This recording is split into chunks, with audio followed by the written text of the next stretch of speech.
Olá, pessoal. Meu nome é Angelina de Brito Silva. Atuo há 10 anos aqui na comarca de Piracuruca. Sou advogada. Atualmente, presidente do Direito do Idoso de Piracuruca. E hoje estamos aqui com a doutora Rayane Marvin, advogada, atuante, que trabalha com idosos também. E estamos aqui para falar sobre os direitos dos idosos. Inicialmente queríamos parabenizá-los.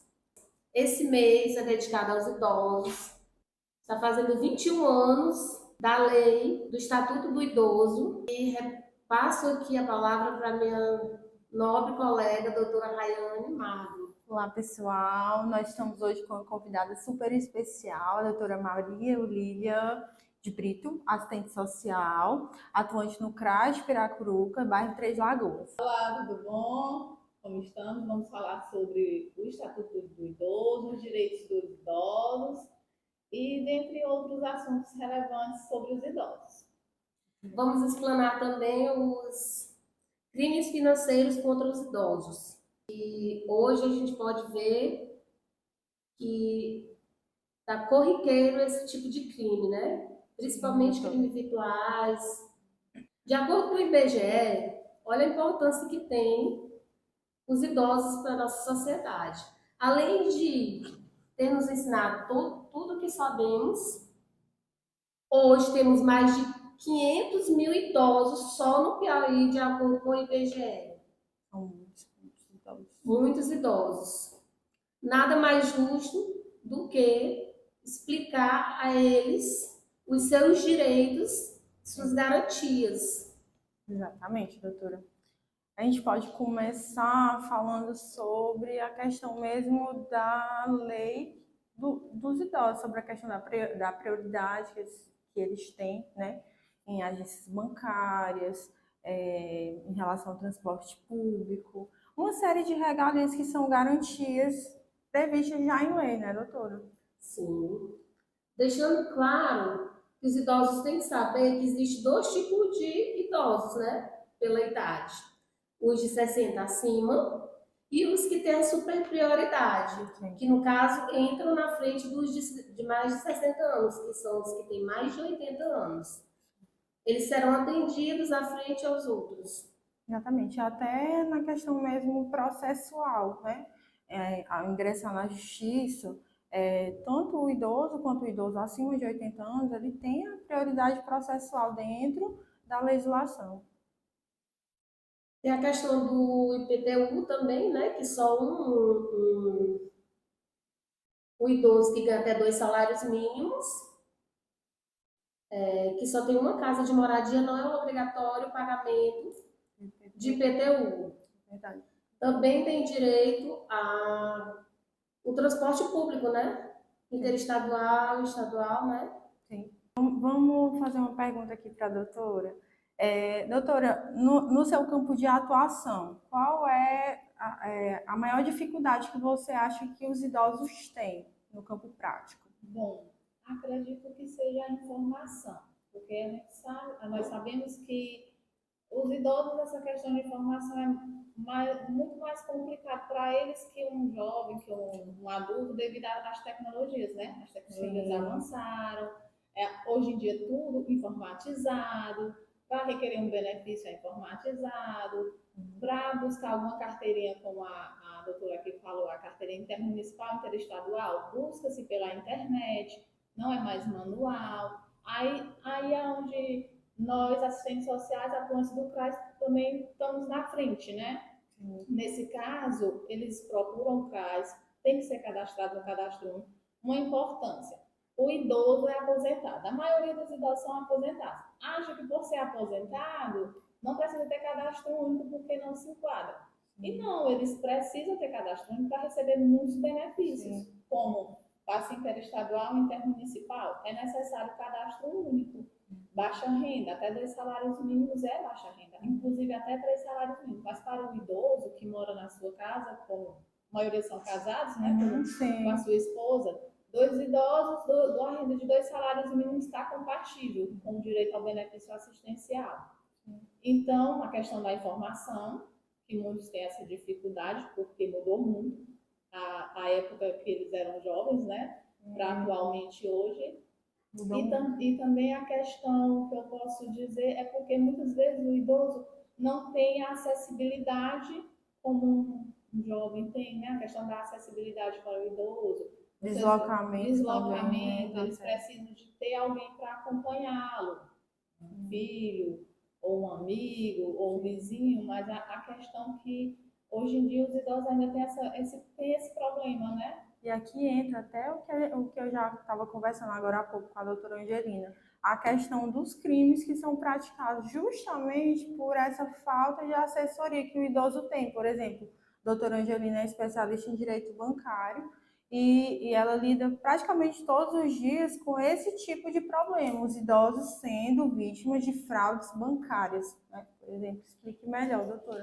Tem uma lei, né, agora, contra o golpe, né, de ligações. Hoje em dia, antigamente, por exemplo, a gente tem um cliente aposenta, antes mesmo da gente ver no INSS que a pessoa já está aposentada, as instituições financeiras já estão ligando para eles para comunicar e perguntar se quer empréstimo. Hoje eles têm 3 meses bloqueado, não conseguem fazer empréstimo durante 3 meses, né? Sim. E justamente para prevenir. E também fazer empréstimo por ligação, também é irregular, não pode mais. O projeto de lei 826 de 2021 proíbe banco ou qualquer instituição financeira oferecer por telefone empréstimos de financiamento e seguros. Doutora, não sei se a senhora já, seu campo de atuação, você vê.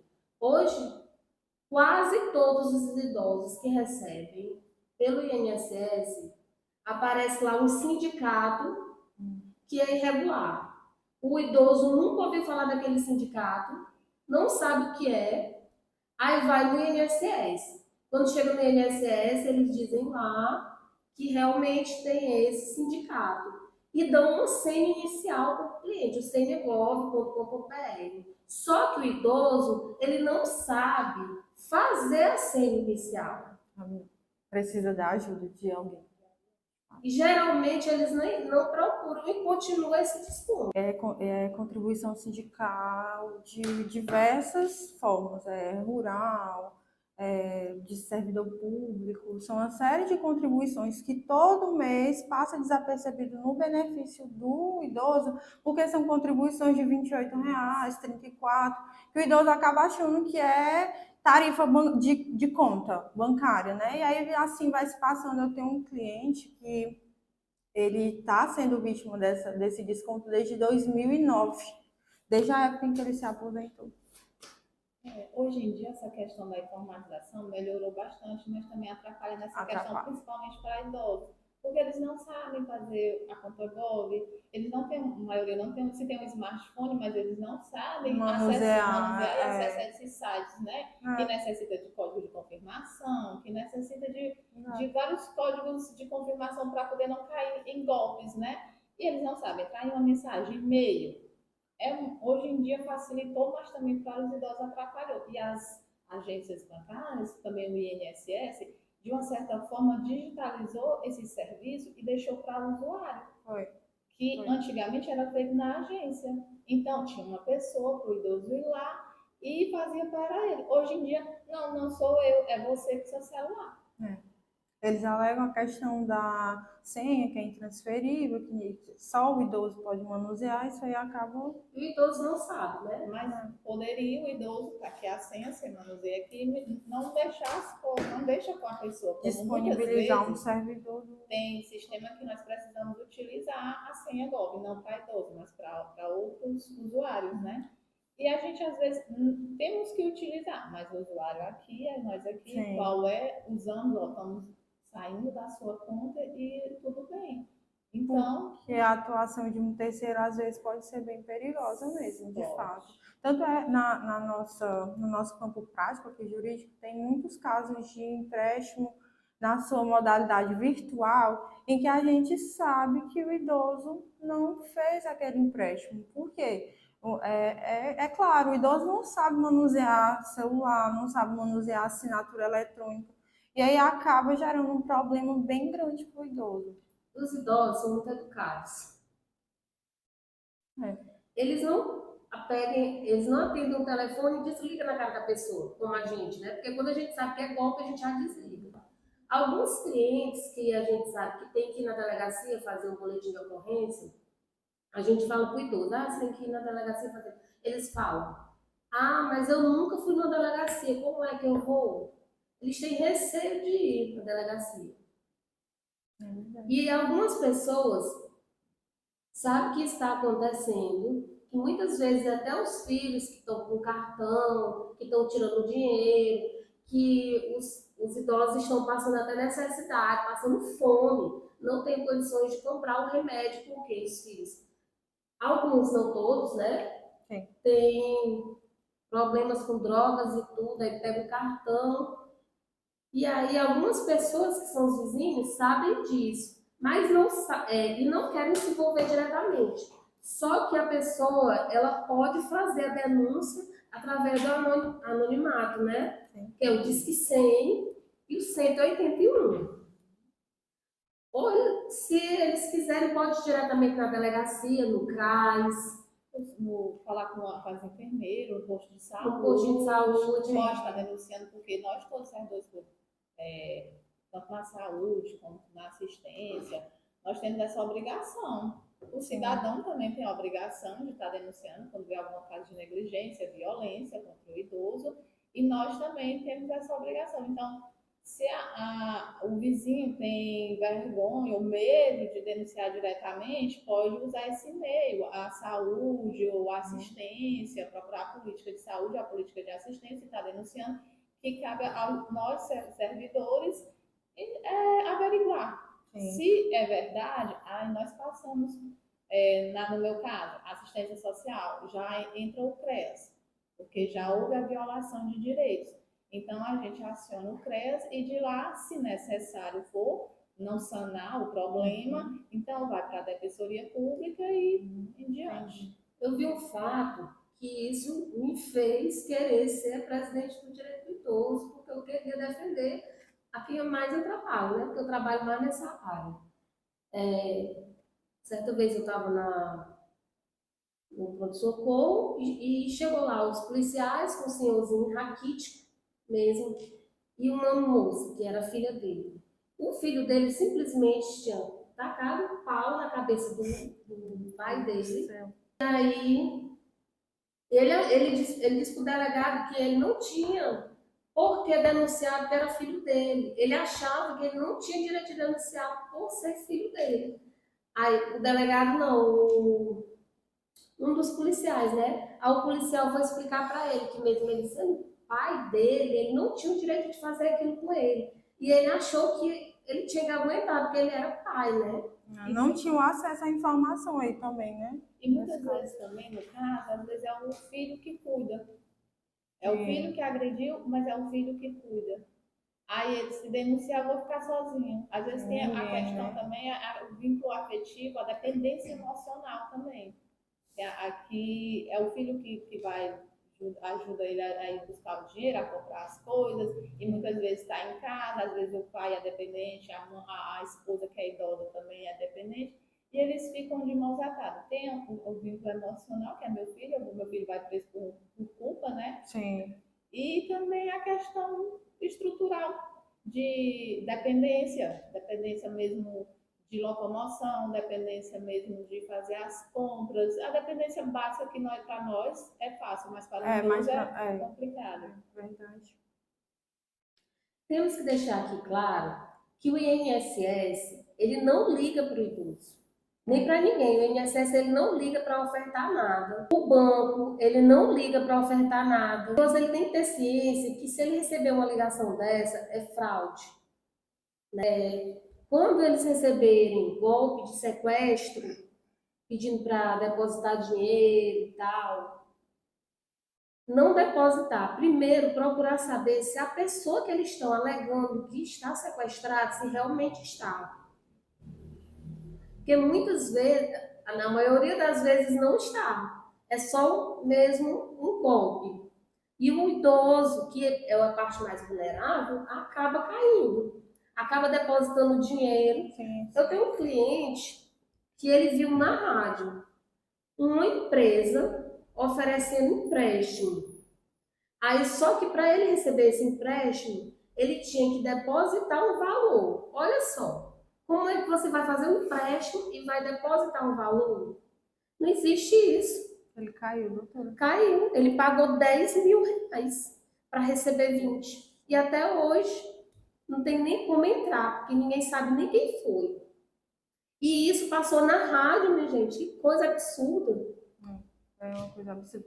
Aqui eu lembro de outro fato envolvendo um cliente meu também, que chegou lá no escritório muito preocupado, um senhor já acho de mais de 65 anos, muito preocupado porque ele estava conversando, esse já tinha um pouco de entendimento de rede social, né? Por exemplo, ele estava conversando com uma pessoa no Facebook e aí, do nada, apareceram uma série de pessoas falando com ele no WhatsApp, dizendo que ou ele pagava determinado valor em dinheiro, ou ele ia ser denunciado por pedofilia. Ele estava conversando com uma moça abaixo de 13 anos, e aí inventaram toda aquela história, toda aquela coisa. Ele foi lá, disse que estava sem dormir, muito preocupado, sem comer, preocupadíssimo, com medo de estar com o nome dele na delegacia. Isso era até em outro estado, minha gente.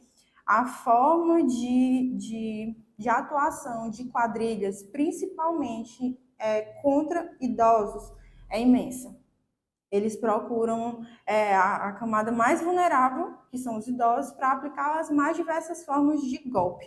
Aí eu sei que eu expliquei para ele que não, olha, isso aqui é uma quadrilha especializada nesse tipo de crime. Eles vão induzir você a depositar o valor. Se não depositar, liga para a mulher, para parente, explicando tudo. E do meio para o fim, é só um golpe, né? É só um golpe. Doutora, isso me fez lembrar do estelionato sentimental. Tem também, e muito, muito. Aparece aquela meninazinha linda e a pessoa é idosa. A gente sabe, né, que idosa gosta muito de gente novo, né? E bonito. E aí, o que que acontece? Eles começam a se envolver, né? A pessoa começa a conversar e dar atenção. Por quê? Os idosos, eles são muito carentes de atenção. Quando É eles verdade. param de trabalhar, eles ficam muito solitários. Eu falo isso porque eu tenho meu pai em casa. Fica muito solitário. Tem hora que ele fala, meu Deus, e agora o que que eu vou fazer? Não tenho mais nada para fazer. Eles ficam muito solitários. Aí aparece aquela meninazinha, aquela senhora, aquela pessoa tão prestativa, comunicativa e tudo. Aí eles começam a conversar. Ela diz, ah, se você me der passagem, eu vou. Aí fica adiando essa passagem. Sim. E o idoso fica mandando dinheiro, né, constantemente. Isso é uma forma de fraude, né? Estelionato. De estelionato. É verdade, é verdade. Aqui, você falando nessa questão do idoso ficar mais solitário e tudo, aqui entra até a importância de políticas públicas nesse sentido, né? De meio que dar um entretenimento para os idosos. Doutora, você como assistente social, tem alguma política pública, assim, um exercício físico, alguma atividade que direcione para os idosos no município? Bom, a nossa política de assistência social, né? Nossa política pública de assistência social, falando do CRAS, né? Uhum, Centro de sim. Referência de Assistência Social. Lá a gente tem os grupos de convivência, serviço de convivência e fortalecimento de vínculos que São desde espécies de reuniões isso, desde mensais. criança, adolescente e idoso. Tem os grupos, resumindo por grupos de idosos. 2 dias na semana. Aí são trabalhados lá atividade física, é trabalhado pintura, é trabalhado, aí sem falar, né, que lá eles vão se reunir, porque como a doutora falou, eles ficam muito sozinhos. Sim. Quando chega o dia deles se reunirem, eles vão com muita felicidade, aí faz a atividade, ou atividade física, ou uma atividade de pintura, ali é sair de casa, socializar com a comunidade, porque nós sabemos que hoje em dia o idoso, ele é deixado um pouco de lado, porque o adolescente não quer conversar muito com o idoso. Os adultos também têm o seu grupinho, então eles são um pouco afastados, né? Lá tem a convivência dos idosos, mas também vai ter grupos lá de adolescente, e tem nós, os técnicos, e tem os orientadores. Então eles conversam com outras pessoas, eles fortalecem mais os vínculos. assuntos são os mesmos que eles gostam, né? Sim. São os assuntos mais passados. Não sabia, isso é muito importante. É importante divulgar isso daí, inclusive, porque... A gente faz a divulgação com palestras, às vezes nos postos de saúde, e faz reuniões mesmo no CRAS, aí de um passando para o outro. A gente convida, pode ir à busca ativa, que nós fazemos de casa em casa. Quando forma um grupo, aí fica aquela redezinha, né? Convide seu vizinho, convide seu amigo. Isso é muito importante, doutora, muito importante. Inclusive, parabéns, minha amiga, por essa iniciativa do CRAS. Doutora, e a gente já está conversando sobre isso. Eu gostaria de fazer um convite. O último sábado do mês, a gente vai fazer o nosso Forró do Idoso, lá no Forró do Idoso, né? É chamado assim. E vai ter brinde, sorteio, vai ter concurso de danças. Diversas atividades, né? Diversas atividades. A gente quer convidar todos a participarem. E vai ser muito divertido. A gente vai estar lá, vai dançar, né? Um forrozinho com eles. Vai, com certeza. Acho que é porque eles lembram do tempo deles com forrozinho. Eles adoram forrozinho. Vai ser divertido. Vai ser muito divertido. Vai ter lanche, música, eles adoram dançar. Vamos divulgar esse evento. Interatividade para eles. Se tiver um panfletinho, quando tiver, vocês me repassam que eu posso estar convidando os idosos lá da sede. Ótimo, a gente vai agilizar isso. Nesse caso, nós vamos encerrar, né, amiga, o nosso podcast hoje. Um tema muito bom, muito proveitoso, tanto na área jurídica quanto na área social, né? E vamos dar um brinde para a doutora, nossa caneca com ponto turístico da nossa cidade. Obrigada. Agradecemos a sua participação, doutora. Foi um prazer recebê-la aqui na nossa subseção, a BPK Sempre que a senhora Cruca. puder participar, estaremos precisando. Verdade. Isso é Foi um verdade. prazer. Pois hoje era esse o nosso podcast. E espero que tenha ajudado muita gente e que os idosos, eles se atualizem um pouco mais em relação a essa questão de fraude, e que procure ajuda. Assim que precisar, procure ajuda. Procure mais o CRAS, procure o posto de saúde, procure um advogado, procure alguém que possa ajudá-lo. Eu estou disponível a ajudar se precise, viu?